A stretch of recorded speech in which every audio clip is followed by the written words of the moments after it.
I don't know if you watched Selena Gomez's documentary that came out. I haven't yet. I'm dying to. It's really great, but she definitely, from the interviewee perspective, got very frustrated at people, doing those press tours where it was like one question she answers and there was no follow-up to what she wanted to continue to talk about. It was just, that's it. Thanks for showing up. She was talking about her philanthropy. She wanted to expand on that. And it was like, oh, thank you. That's all. She was like, wow, were you even really listening? Right. With podcasts, you can really listen to somebody and respond. Yeah. And she did Jay Shetty's podcast, which, I loved some of the things she was saying in there so much. She's become so self-aware. And in the right way, not self-aware in the egotistical, I know who I am in the world, because that is bullshit. Can you swear here? Yes, Thank God. Okay. She's become so self-aware and I've worked on myself. I am working on myself way. So I loved hearing her piece. I'm dying to see the documentary. Yeah. I really am. And it just looks, Alec Kashishian, who did Truth or Dare, like it just, it's over a long period. You're not going to get that if you rush it.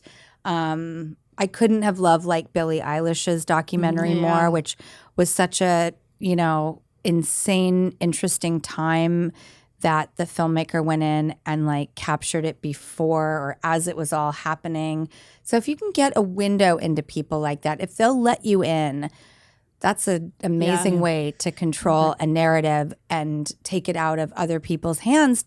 If you want to elaborate on something, or, you can write a book, you can make a documentary. Everybody has a story and everyone can tell that story if you commit to a medium and see it through. Yeah, I just watched Billie Eilish. You mentioned she does that Vanity Fair interview every single year, and the newest version of it just came out. She does a sit down and she watches herself 16, 17, 18, 19, 20. Every year she does it on the same day. And it's the same like format. She goes back and they watch her previous answers. It's phenomenal. Oh, And she goes back and she listens to her answers from when she was 17. She's like, oh my God, what was I thinking? Like everybody feels that way about themselves when they like. It's so hard to watch yourself back, but even 1 year prior, she's like, this is so crazy. My life has changed so much. It's a great setup. I'm gonna check that out immediately. Yeah. And I know. I wish we all had that benefit of. Our approach at the same thing in different ages, because it's going to evolve and change. I was so much more fun, I should say I had so much more fun when I was younger. I actually don't think I was more fun. I was probably a real pain in the ass. Like I was messy and like stupid and immortal and just a complete idiot. God, I had so much fun. So much fun that I'm just a big old bore now. I'm like, should we just watch White Lotus and like hang out and eat food on the couch? Like that's a perfect That also night. sounds fun. Would you change any of that though? Or do you think it made you who you are now?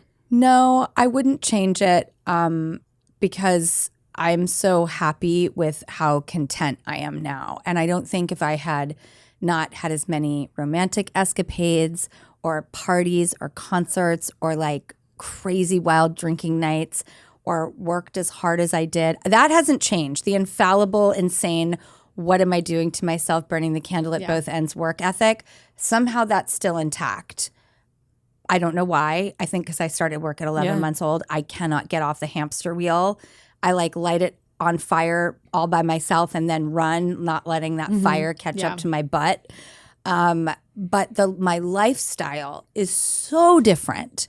Like it's crazy how What's a different it is. day-to-day for you now? Very regimented because of the show and the kids. Like I had never dreamt that my life would become so consistent. I was always off to somewhere at a moment's notice. All of a sudden you get a gig and you're off to Germany for 6 months, or you'll be in Seattle, Washington, or you'll be in Shreveport, Louisiana, or Anchorage, Alaska, or the south of France in the middle of, the woods.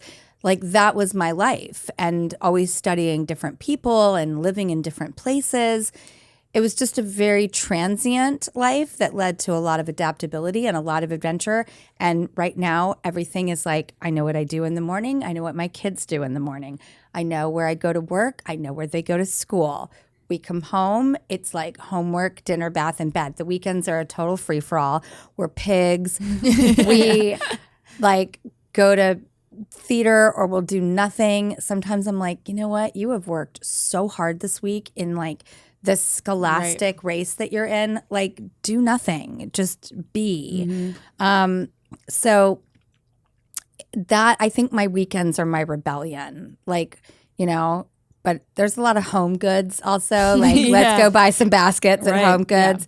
Like that. Like, and it always feels like a party with them. Like, it's 10 a.m. on a Saturday and I'm like blasting music and, you know, I'm not at Coachella getting wasted and having the best time ever, but it's like I still have that same spirit where I'm like, we're going to Home Goods. It's early in the morning. We still have music playing. And we're going to hit that shit. It's going to go wild. off. I know.